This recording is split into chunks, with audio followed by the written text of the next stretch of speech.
So how can I get creamy colors with watercolor? And guess what? It's time for art exploration with Jessica, Kelly, and Lisa. Hello, my creative friends. Jessica Sanders here. Welcome to my channel. Every month, we're hosting a color challenge, and we're doing it in our private Facebook group. So we would love to see you there. The link is down below. And once you've finished watching this video, be sure to go check out Kelly and Lisa's YouTube channel for more color challenge fun. And the color of the month is pearl. Now, pearl is a creamy, kind of iridescent color, and it's quite challenging when it comes to art, especially watercolor. So we really had to think outside of the box this month. So let's get started with our color challenge. Now, as we mentioned in the announcement video, pearl is a kind of tricky color. So we were kind of all doing something a little bit different. Really, when I think of pearl, I think of creaminess. I think of a creamy color. And as I was researching pearl, I did find some really interesting pictures that showed how many different colors pearl can be. There are a lot of real life pearls that are a lot of different colors, all the way from the creamy white to like a black Tahitian pearl. So really interesting subject, I think, as far as that goes, but how to explore that with art. And I just wanted to go with the creamy idea, so the creamy color idea. But with watercolor, it's transparent, right? You can see through it. So how can I get creamy colors with watercolor? Well, that's what the focus of our color exploration is for today. How we can get creamy colors with watercolor. Now, first off, I can tell you that there are some watercolors across the brands that are kind of creamy as far as color wise. Now, we're not talking about creamy consistency. We're talking about a creamy color. Yeah. Okay. So I have a few Holbein paints here that give you a creamy look. Now, these, I'm pretty sure, although I can't read what it says on the label, I'm pretty sure these have some white pigment in them, which will make them more creamy. Then Daniel Smith's lavender seems to be sort of a more opaque, creamy color, and it does also have white, titanium white in it. So whenever you add white to watercolor, white gouache or Chinese white or titanium white to watercolor, you're going to get a more creamy, more opaque color. So just to demonstrate how kind of creamy the pre-mixed colors can be that have the white in them, I'm going to show you Juan Brilliant, which is this one, just sort of a what's considered a yellow brilliant. I'm going to paint a little tiny swatch here. Squeeze some out of my palette, and I probably need a watercolor brush, right? Okay, let me wet my watercolor brush. So here, let's look at this color. So you can see right away in the palette, you can't see through it very easily. It does have water mixed in, right? See how it moves, but it doesn't, you can't just see through it like other watercolors. So it does give you that creamy, sort of matte finish, sort of soft, not transparent, but opaque. So I can paint that on black, right? And you can see it. If we had a watercolor that is transparent, let's just go with this one. It's here. Yes, this one's much more transparent. And I put it on black. It shows up, but not very much. So the look we're going for today is to take our watercolors, any brand you may have, and make a sort of creamy kind of color with them using white gouache or Chinese white or any kind of white that you may have to mix with your paint. So I have squeezed out white gouache into my palette. I happen to be using Holbein. Try what you have. You never know how it's going to work out. Try the Chinese white. This is a little bit more transparent than if you have a watercolor that says titanium white. So you could try Chinese white, titanium white. You could do another kind of white, like a liquid white. You can even mix it with your, say, white, titanium white acrylic paint, but I would not recommend using a watercolor brush for that as it dries permanent, right? Okay, so let's see what colors we can mix. I have the whites, and then I have the core high chroma set. So this is the brightest, these are the brightest colors. They're beautiful and amazing by Core. As I said, use the colors you have. And we also may add in a little sparkle with some mica powder, right? So for now though, use the colors you have, and let's try and make some creamy colors. And the way I'm going to do that, let me switch things around a little. I'm going to use this half of my book. Probably should cover that up, but anyway. Oh, look at my water where I just did the Juan Brilliant. See how creamy and milky that looks? That's a sign that you're using a more opaque color. So just so you know. Okay, creamy. We're going for creamy pearl colors. Let's just start with this really bright, pretty sure that's opera. No, I'm sorry, it's quinacridone magenta. And we'll put it right here. And let's see, I'll just get a little bit more. I'm going for creamy, right? So I don't want to put a whole lot of watercolor paint. I kind of probably want more of our white gouache. So look at that really pretty creamy kind of pink. Now it's still quite bright because I'm using the bright color set, right? So I'm not changing the tone. So it's not going to be more muted, it's just going to be more opaque. And because I'm adding white, it's got that pastel look. Now I could add more watercolor to this, make it brighter, and make whatever kind of mix I want. But let's see how this looks on black. So remember, this is pink watercolor. It is quin magenta plus white. And let's see how it looks on craft.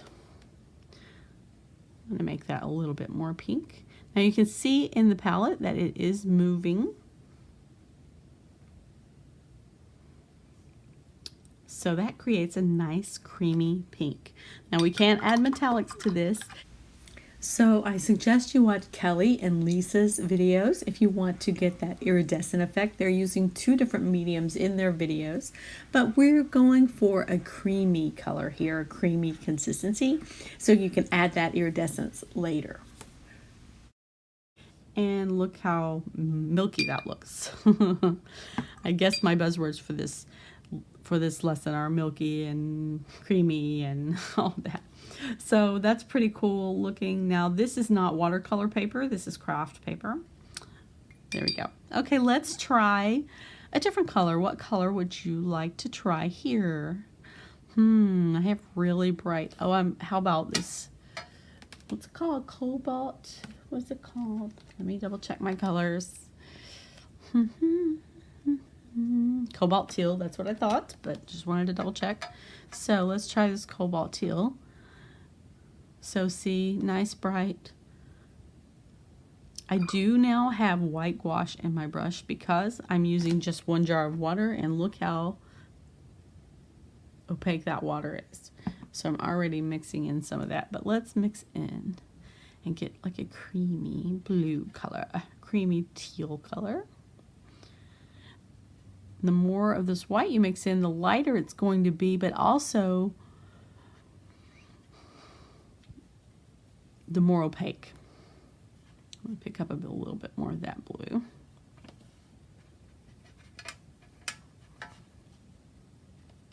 I don't have to make it that light. I can add in more of my watercolor paint, right, to make it darker. This is starting dry in the palette, and look how solid that and creamy. It's a creamy color, right? These are creamy colors.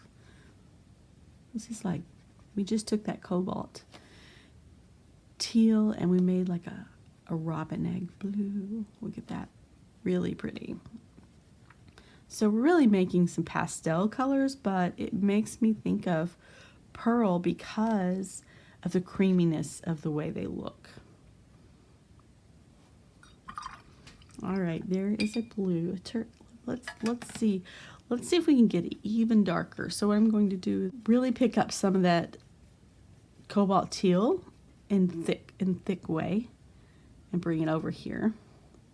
So you can see you don't have to get a super light color, and you can still get a creamy color. So look at that.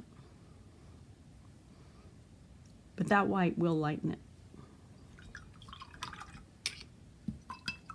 Okay, let's try another color. Quin Gold. Let's see what Quin Gold does. Here it is. I could have pre-wet my colors, but I didn't. Sorry about that, guys. So Quin Gold right there. And take gouache, white gouache. So nice, creamy yellow. And quite opaque. So we're learning actually a lot. We're getting a creamy pearl color, and we're getting a sort of opaqueness, right, to our watercolor paints. So it's amazing what white gouache can do when you add it to your watercolor. It really has an interesting effect.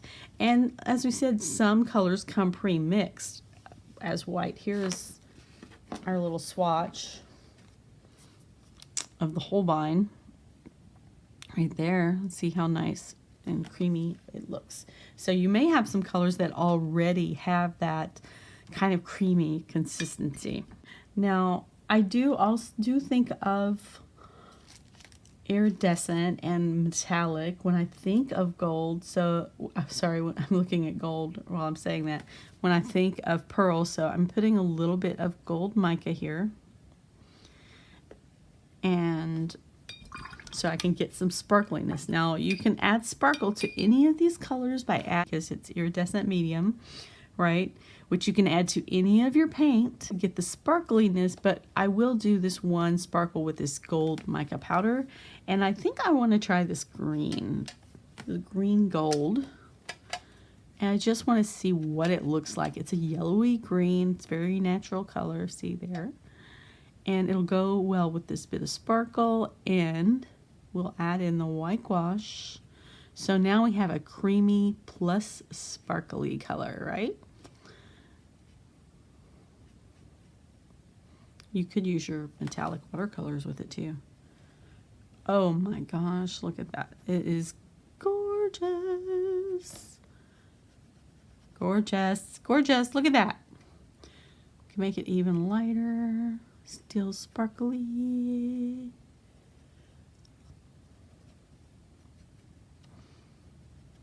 That is gorgeous. Okay, so I can tell when I do my project, I will be adding the gold mica to my paints because that sparkle is amazing. Let me hold the book up, and so I hope that you can see it.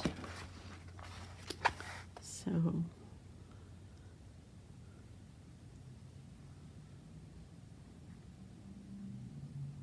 see that sparkle? Wow, that's really pretty. Really pretty. Really pretty. So as you can see, you can take white gouache or titanium white or Chinese white watercolor, and you can mix it with your watercolor paints, even super bright watercolor paints, to create creamy pastel-y colors. If you want them to be more neutral, you can always mix the color, right? So green, the opposite of green is red. So we could take this Quin Magenta and we could mute down this color, make it more of a muted green. So don't forget, you can do color mixing this way too and get more muted colors. Have a more grayish muted color. I'll show you that just so you can see more neutral, more grayish. So don't forget, you can do color mixing with this too. I just wasn't focusing on that today. I wasn't focusing necessarily on the certain colors, but on how you can create a creamy, pastel-y kind of pearl color with your watercolors and just white gouache and maybe a little mica powder. All right, so I will have a project for you later on, but today we're just doing our pearl sort of color study, which wasn't really a color study at all, was it? But an experiment, I guess, our color exploration of mixing our white gouache with our watercolor paints and seeing what kind of creamy, pearly colors we could get. Okay, thank you so much for joining me. Check out Kellie's video and Lisa's video. They felt just as challenged by this idea as I did, but we hope we've put something together for you that you'll love, that you'll find encouraging, that you will enjoy trying out. And I can't wait to see your projects in the group. Thank you. Bye.